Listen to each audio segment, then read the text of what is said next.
നമ്മുടെ എല്ലാവരുടെയും സ്വഭാവങ്ങൾ അത്ര പെർഫെക്റ്റ് ഒന്നും ആയിരിക്കില്ല.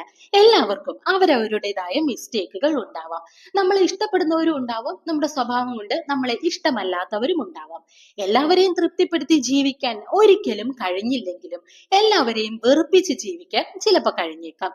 നമ്മൾ അറിയാത്ത അല്ലെങ്കിൽ അറിഞ്ഞിട്ടും മാറ്റാൻ ശ്രമിക്കാത്ത നമ്മുടെ ചില സ്വഭാവങ്ങൾ മറ്റുള്ളവർക്ക് നമ്മളോട് ഭയങ്കരമായ ഒരു വെറുപ്പിന് കാരണമായേക്കാം. നമ്മളെ കാണുമ്പോൾ ചിലരത് പ്രകടിപ്പിച്ചില്ലെങ്കിലും അവരുടെ മനസ്സിൽ നമുക്ക് ഒരു വിലയും ഉണ്ടാവില്ല.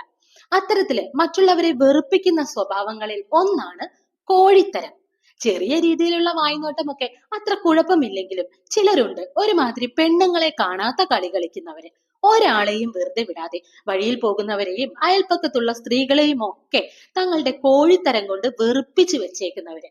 ജീവിക്കാൻ ആവശ്യമായ എല്ലാ ജോലിയും സമ്പാദ്യവും സുന്ദരിയായ ഭാര്യയും ഒക്കെ ഉണ്ടെങ്കിലും മടിയിൽ തുണി ചുറ്റിയാലും അതിന്റെ പുറകെ പോകുന്നവര്. ഇത്തരം ആളുകളെ മറ്റുള്ളവർ അടുപ്പിക്കാറില്ല. കാണുമ്പോൾ ഒരു ഹായ് ബൈ ഒക്കെ പറയുമെങ്കിലും തീർച്ചയായിട്ടും ഇവരുമായ ഒരു അകലം എല്ലാവരും സൂക്ഷിക്കും.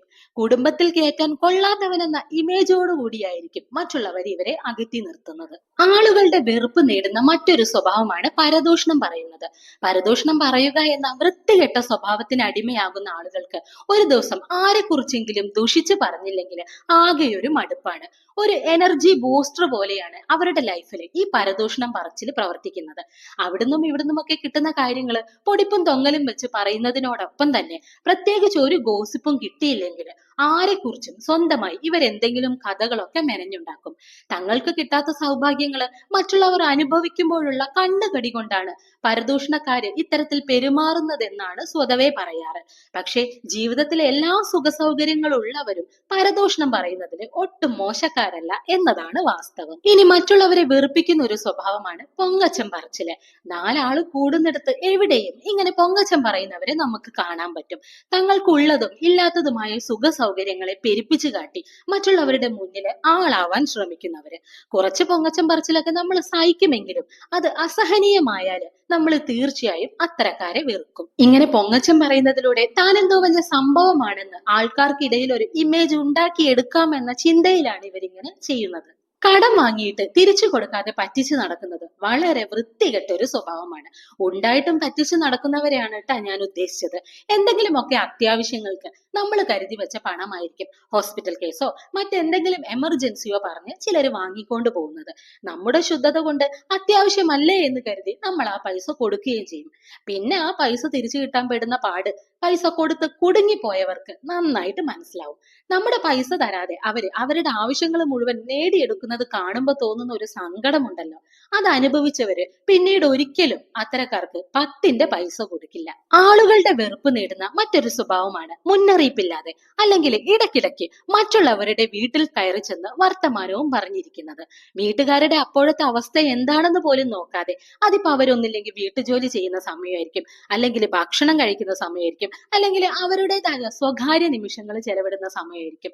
ഇതൊന്നും മൈൻഡ് ചെയ്യാതെ ഒരു വീട്ടിലേക്ക് ഇടയ്ക്കിടയ്ക്ക് കയറി ചെന്നിട്ട് അവരുടെ സ്വസ്ഥത കളയുന്ന സ്വഭാവമുള്ള ചില ആൾക്കാരുണ്ട്. മര്യാദ കൊണ്ട് ചിലപ്പോൾ ആ വീട്ടുകാര് ഇറങ്ങി പോവാൻ പറഞ്ഞില്ലെങ്കിലും അവരുടെ ഉള്ളിൽ ഇത്തരക്കാരോട് ഭയങ്കര രീതിക്കുള്ള വെറുപ്പായിരിക്കും ഉണ്ടാവുക. അതുപോലെ തന്നെ വെറുപ്പിക്കുന്നവരാണ് ഫോൺ വിളിച്ച് വെറുതെ വളവളാ പറയുന്ന ചില ആളുകൾ.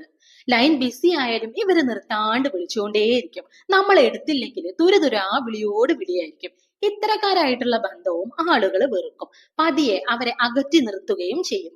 നമ്മുടെ സാഹചര്യമോ അവസ്ഥയോ നോക്കാതെ, അതിപ്പോ നമ്മളൊരു ഹോസ്പിറ്റലിലെ എന്തെങ്കിലും എമർജൻസി ആയിട്ട് നിൽക്കുകയാണെങ്കിൽ പോലും ഈ കൂട്ടർക്ക് അതൊരു പ്രശ്നമാവില്ല.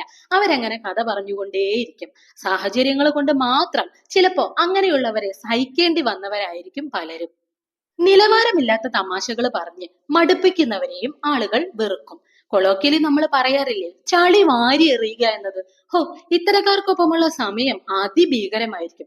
വെറുപ്പിച്ച് വെറുപ്പിച്ച് പണ്ടാരമടക്കി കൈ തരാൻ ഇവർക്ക് ഒരു മടിയുമില്ല. കാലഹരണപ്പെട്ട തമാശകളും വാട്സപ്പ് കോമഡിയും എല്ലാം പറഞ്ഞിട്ട് ആളുകളെ വെറുപ്പിക്കാൻ ഇവർക്ക് ഒരു പ്രത്യേക ഇഷ്ടമായിരിക്കും. സ്വന്തം വില കളയുന്ന മറ്റൊരു സ്വഭാവമാണ് എല്ലാവരെയും കയറിയങ്ങ് ഉപദേശിച്ച് നന്നാക്കാൻ ശ്രമിക്കുന്നതും അവിടുത്തെ മെയിൻ ആളാവാൻ നോക്കുന്നതും. ചില പരിപാടികളിലൊക്കെ ഇത്തരക്കാരെ നമുക്ക് കാണാൻ കഴിയും. മറ്റുള്ളവരുടെ ലൈഫിൽ കയറി ആവശ്യമില്ലാതെ അഭിപ്രായം പറയുന്നവരെ ആരും അധിക കാലം സഹിക്കില്ല. എങ്ങനെയെങ്കിലും ഒഴിവാക്കി വിടാനേ നോക്കുകയുള്ളൂ. സ്വന്തം കുടുംബത്തിലെ കഷ്ടപ്പാടും വിഷമതകളും എപ്പോഴും പറഞ്ഞ് മറ്റുള്ളവരുടെ സിമ്പതി നേടാൻ ശ്രമിക്കുന്ന ഒരു കൂട്ടരുണ്ട്. വീട്ടിൽ പറഞ്ഞു തീർക്കേണ്ട ചെറിയ പ്രശ്നങ്ങൾ ഇവർ ഊതി വലുതാക്കി മറ്റുള്ളവരോട് പറഞ്ഞുകൊണ്ടേയിരിക്കും. ആദ്യമൊക്കെ മാനുഷിക പരിഗണന കൽപ്പിച്ച് അവരെ നമ്മൾ സഹിക്കുമെങ്കിലും അതൊരു സ്ഥിരം പരിപാടിയാക്കുമ്പോൾ ഉള്ളിലെ വെറുപ്പ് തോന്നിപ്പോകുന്നത് സ്വാഭാവികമാണ്.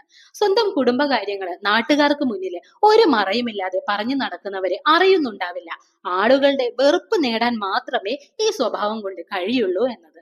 വൃത്തിയും വെടിപ്പും ഇല്ലാതെ നടക്കുന്നവരെയും ആളുകൾ അടുപ്പിക്കാറില്ല. കുളിക്കാതെയും നനയ്ക്കാതെയും വീട് വൃത്തിയാക്കാതെയും തിന്നും കുടിച്ചും യാത്ര നടന്നും ജീവിക്കുന്ന ഒരു കൂട്ടരുണ്ട്.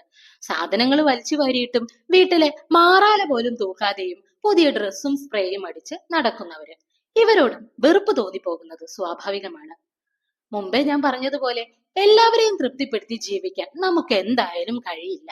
പക്ഷേ കയ്യിലിരിപ്പ് കൊണ്ട് വെറുപ്പ് നേടി ജീവിക്കുന്നത് ഒഴിവാക്കാൻ ഒന്ന് ശ്രമിച്ചാല് നമുക്ക് എല്ലാവർക്കും സാധിക്കും.